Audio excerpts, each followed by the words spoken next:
"Come with me," said the man on the black horse, holding down his gloved hand to the girl weeping on the frozen road. And Cashen, the Duke of Ulcastle, whom 3 counties called the Beast of the North and crossed themselves against, could not himself have said what had made him stop. He had been riding hard for home, cloak snapping, in no humor for the world, when he had come upon her. A young woman standing at the crossroads outside the village of Harrow Ford with a single small trunk at her feet, and no cloak against the cold, and the particular stillness about her of a person who has nowhere at all to go and has only just understood it. She was not weeping from grief, he saw as he drew rein.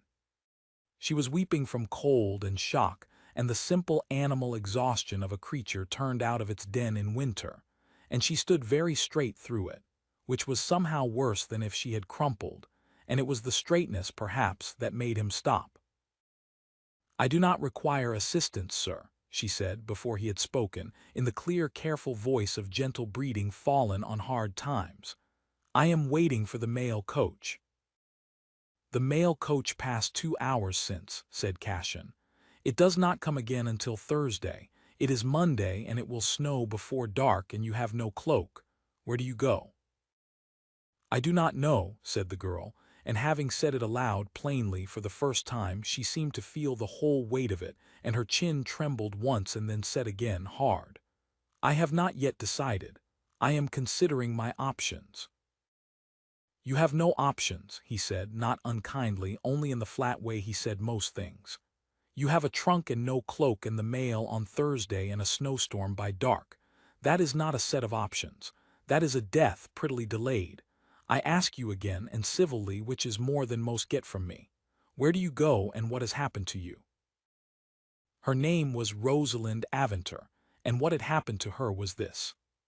3 days before, in the comfortable drawing-room of a comfortable house not 4 miles distant, her father, a gentleman of respectable acres and a horror of scandal, had informed her that she was to marry Mr. Silas Grope, a man of 60 with a wet mouth and a wandering eye and £11,000 a year, who had buried 2 young wives already under circumstances the county did not inquire into too closely, and who had taken a fancy to Rosalind across a dinner table in the manner of a man appraising a horse he means to work hard, and Rosalind, who was 22 and had a spine, had said no.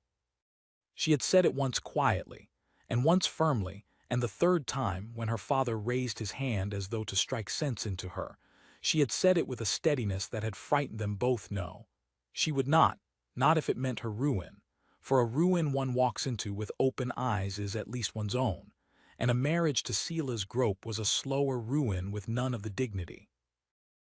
Her father had given her until Monday morning to change her mind. On Monday morning, finding her unchanged, he had done the thing that respectable men do to daughters who embarrass them. He had cast her out, not in a rage that might have been forgiven, might have cooled, but coldly with papers, disinheriting her before witnesses, that no shadow of her defiance should fall upon her sister's prospects. Her mother had wept and done nothing. Her sisters had watched from an upstairs window. A footman had carried her trunk to the crossroads and set it down and gone back inside without meeting her eye, and the door of the only home she had ever known had shut, and that was the whole of it.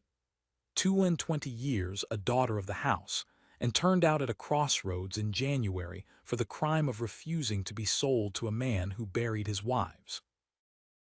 "So you see," she finished, for she had told him the whole of it, standing straight in the cold, in the flat, exhausted voice of someone past the point of managing what she reveals, "I truly have not decided where I go. I had thought perhaps a situation as a governess, though one requires a character for that, and my father will give me none. Or the mail to London, though I know no one in London. Or," and she stopped, because the next option in the list was not one a gently reared girl says aloud, and they both knew what it was, and the knowing hung in the cold air between them. The Duke of Ulcastle looked down at her from the black horse for a long moment. The snow had begun, small hard flakes out of a low gray sky, and it caught in her uncovered hair and did not melt, which meant she was already too cold, colder than she knew. "Come with me," he said again, and held down his gloved hand. "I do not know you, sir," she said, though she did not step back from the hand. And I have heard that these hills have a duke in them they call the Beast of the North, who is said to have killed a man, and to keep no company, and to turn dogs on tenants who cross his land. I would sooner freeze honestly than go somewhere worse than a snowdrift." "You have heard correctly on every point but the dogs," said Cassian. "I am that duke. Oldcastle is 4 miles on. I did not kill the man. He fell drunk from his own horse at my gate, and the county preferred the darker story, as counties do. I keep no company because I have found my own to be preferable to nearly everyone's, yours possibly excepted, on the evidence of the last 10 minutes. And I have never set a dog on a soul in my life, though I let the story stand, for it keeps the curious off my land, and I value nothing so much as being let alone." He did not lower the hand. "You are afraid I mean you harm. It is a reasonable fear, and it speaks well of your sense. So I will tell you plainly once, and you may believe it or freeze. At Oldcastle there is a housekeeper of 60 years named Mrs. Fenn who has kept the place since my mother's day, and a dozen women besides in the kitchens and the still room, and you will be given a room with a lock on the inside and a fire in it, and you will be under Mrs. Fenn's protection, not mine, and I will not come near the wing you sleep in. I make you no other offer, and I ask you for nothing. I am offering you a fire and a locked door and time to decide where you go, because you are 22 and freezing at a crossroads for the crime of having a spine, and I find, to my own considerable surprise, that I cannot ride past it." And Rosalind Aventer, looking up at the grim, scarred face of the man the county crossed itself against, found that she believed him, not because his face was kind, for it was not, it was hard as the winter hills, but because a man bent on harm does not offer a woman a lock on the inside of her own door and mean it, and because there was in his flat voice not one grain of the wet appraising warmth that had crawled over her from Sela's grope across the dinner table, and the absence of that warmth was, in its way, the most reassuring thing she had ever felt.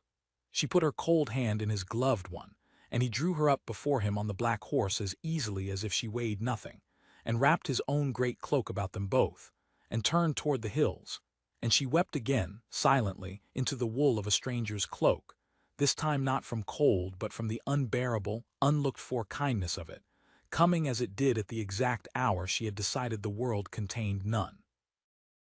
Oldcastle rose out of the snow as they came up the last mile, and it was a vast grim pile of gray stone, as grim as its master, with few lights burning, and Rosalind's heart misgave her at the sight. But the door opened before they reached it, and there was Mrs. Fenn with a lamp, a small square woman with a face like a walnut and eyes that missed nothing, and she took one look at the girl half frozen in the Duke's cloak and one look at the Duke, and she said, "Well, and what's this, then?" in the tone of a woman who has served a family 40 years and is owed a certain plainness, and Cassian said, "A guest, Mrs. Fenn, turned out by her people for refusing a bad marriage. She is cold and she is frightened and she is under your protection, not mine, and you will give her the blue room and a fire and see her fed and let no one trouble her, myself included." Mrs. Fenn's walnut face did something complicated. She had served the boy Cassian had been before the world hardened him, and she had watched the hardening and she had grieved it, and she heard in this flat instruction something she had not heard from him in a very long time. But all she said was, "The blue room. I. Come along, my dear, you're blue as the room already. We'll soon mend that." And she swept Rosalind off into the warmth of the great house, and Cassian stood a moment in the falling snow in the empty hall and did not go up after them, exactly as he had promised, though he stood there rather longer than a man goes who does not care. That first night, alone in the blue room with the fire high and the bolt drawn on the inside as he had promised, Rosalind Aventer did not sleep for a long while. She sat wrapped in a borrowed shawl of good soft wool, and listened to the great house settle and creak around her, and tried to make sense of the day that had begun at a crossroads with a death prettily delayed, and had ended in a warm, locked room in the house of the Beast of the North. She had spent 22 years being told what she was worth, and the sum had always been small, and had shrunk to nothing at all the morning her father set her trunk in the snow. And now a stranger with a scarred face and a flat voice had picked her up off the frozen road and asked her nothing, and demanded nothing, and given her a lock on her own door.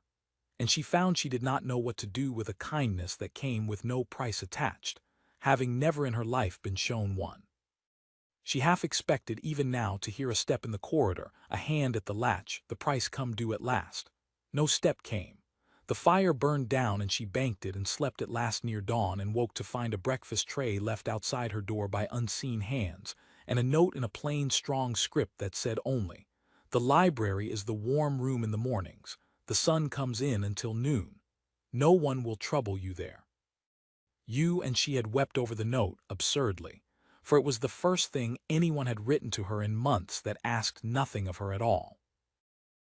Mrs. Fenn took her in hand over the following days, with the brisk mothering of a woman who has had no one to fuss over in far too long.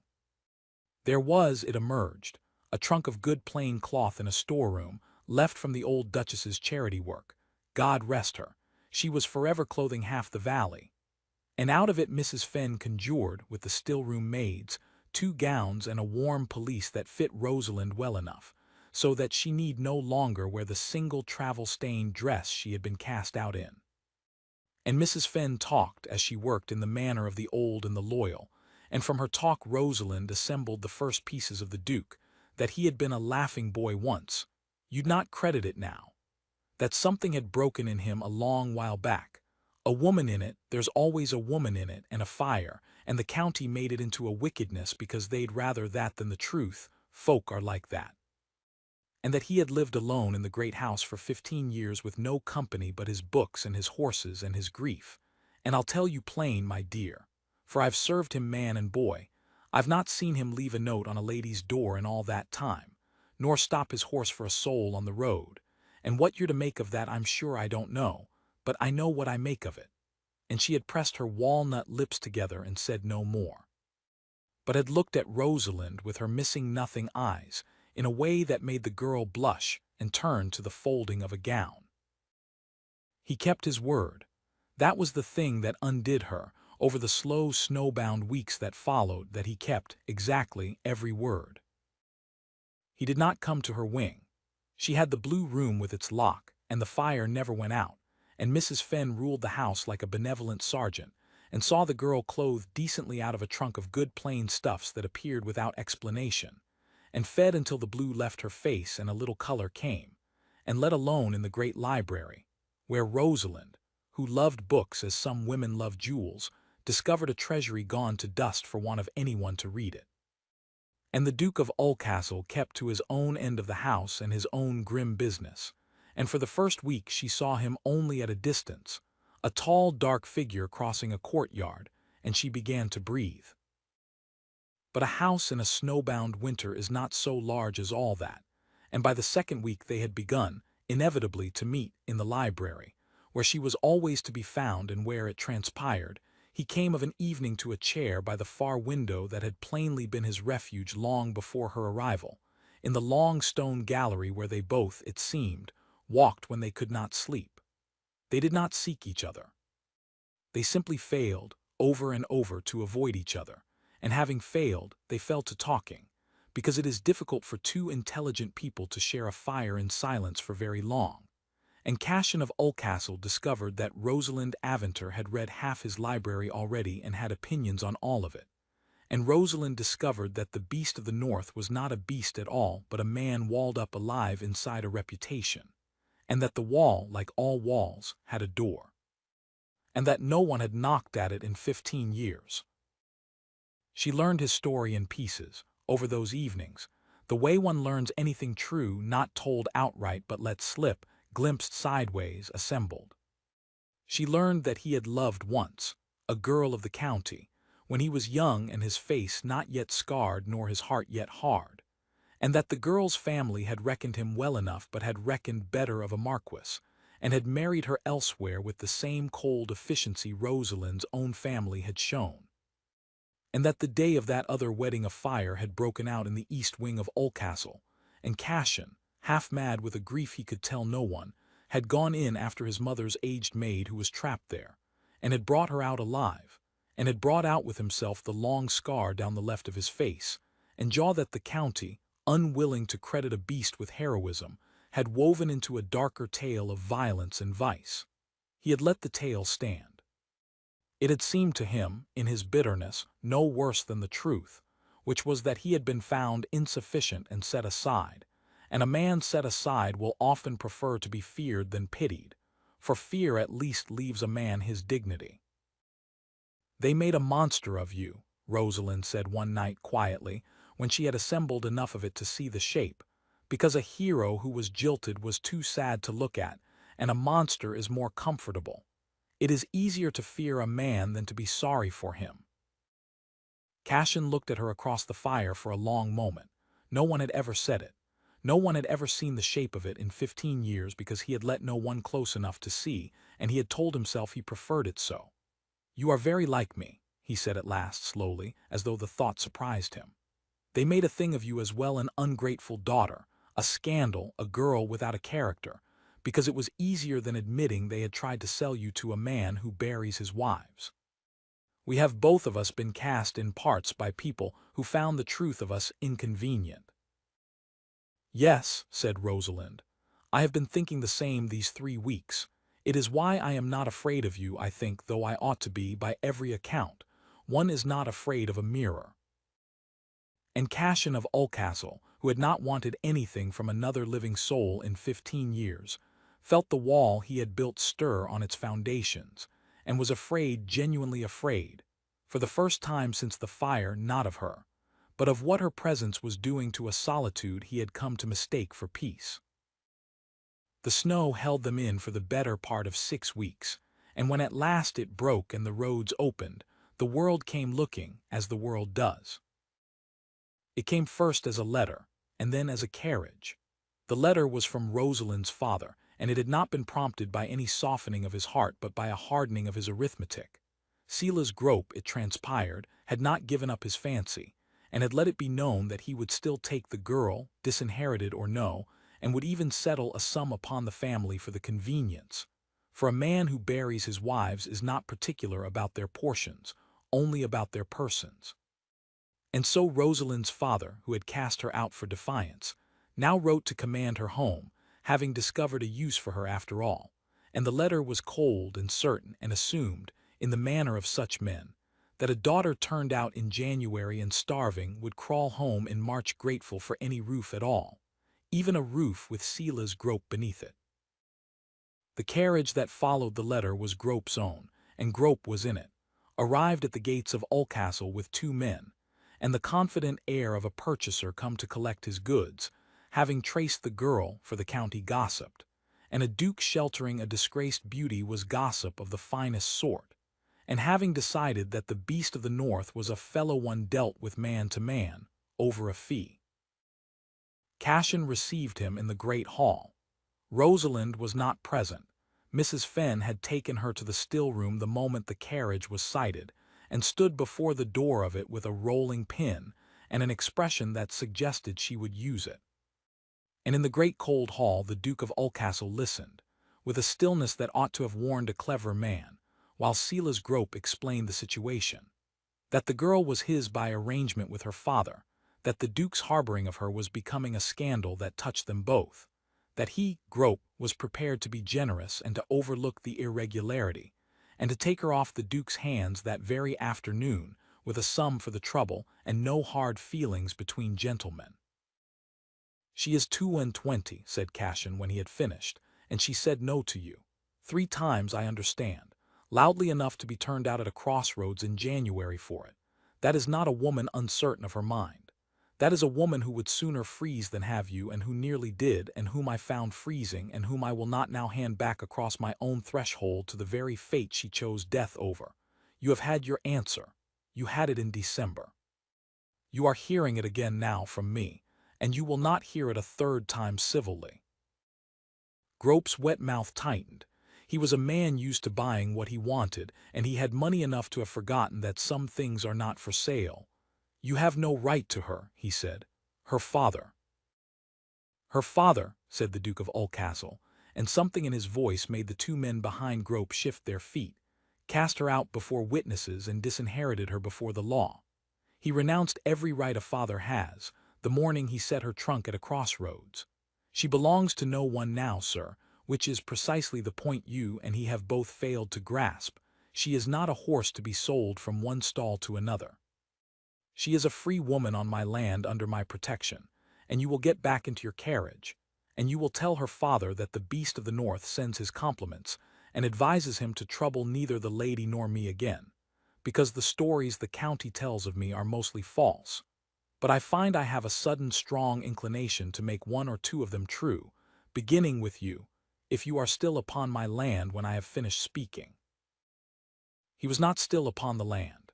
Silas Grope, who buried wives but had no stomach for a man who looked at him the way the Duke of Oldcastle was looking at him, gathered his men and his dignity and his fee that no one had touched, and was gone down the hill inside the quarter hour, and did not come again, and married within the year a timid heiress in the next county whom no one warned, which was a grief, but not one that this story can mend.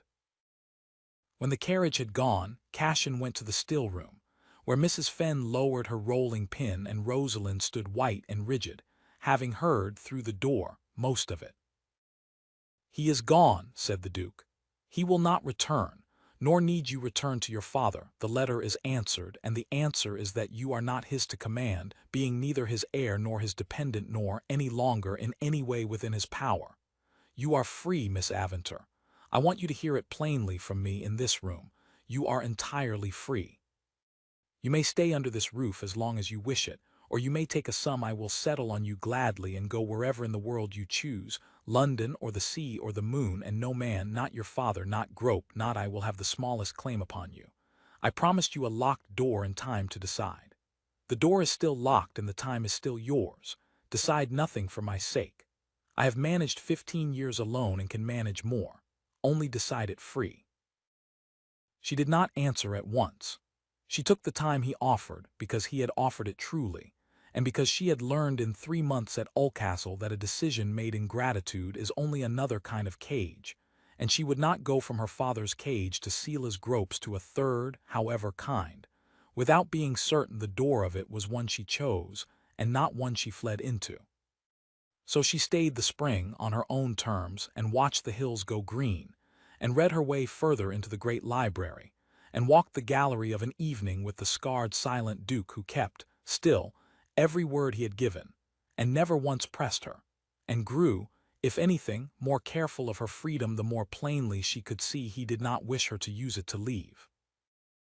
It was that his care of a freedom that cost him that decided her in the end, for she saw that he loved her. She had seen it for weeks, in the set of his shoulders when she entered a room and in the flat voice that went a shade less flat when he spoke her name. And she saw that, loving her, he had done the one thing her father and Silas Grope and every man who had ever handled her had been incapable of. He had refused to reach for her. He had set her free and left the reaching to her. And Rosalind Aventer, who had been sold and cast out and hunted, and had learned to expect from men only the closing of hands, found that she wished, with her whole freed heart, to walk toward the one man who had opened his and stepped back. She found him in the library on a green evening in May, in the chair by the far window that had been his refuge before ever she came, and she did not sit in her own chair across the fire. She crossed the room and stood before him, closer than she had ever stood, and Cashin looked up at her with a stillness in which she could read, now that she knew how, the whole braced fear of a man who has taught himself not to hope. "You told me to decide free," she said. "I have decided. I am free, you made sure of it, more than any man ever troubled to before, in being free and being certain and choosing it with both eyes open. I find that I do not wish to go to London or the sea or the moon. I find that the only place in the world I wish to be is this room, in this chair, with the door unlocked at last, beside the one man alive who ever gave me a door of my own and then declined to walk through it. I love you, Cashin. Freely, that is the whole of my decision, and I made it 3 weeks ago, and have only been waiting to be sure it was mine and not my gratitude's, and now I am sure. It is mine." The Duke of Oldcastle, whom 3 counties crossed themselves against, who had not been chosen by a living soul in 15 years, and had built a whole grim life on the certainty that he never would be again, sat very still for a moment longer, as a man does at the edge of a thing too large to take in at a run. And then he rose slowly and lifted his scarred hand, the hand that had pulled his mother's maid from the fire, the hand he had held down to a freezing girl at a crossroads, and touched with great gentleness the side of her face.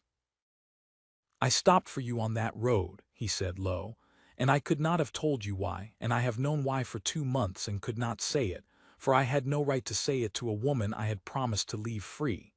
But you are here and you have chosen, and so I may say it. I love you, Rosalind.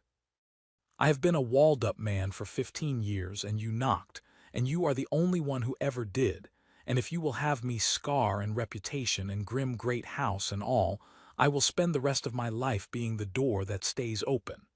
No lock, not against you, never again against you."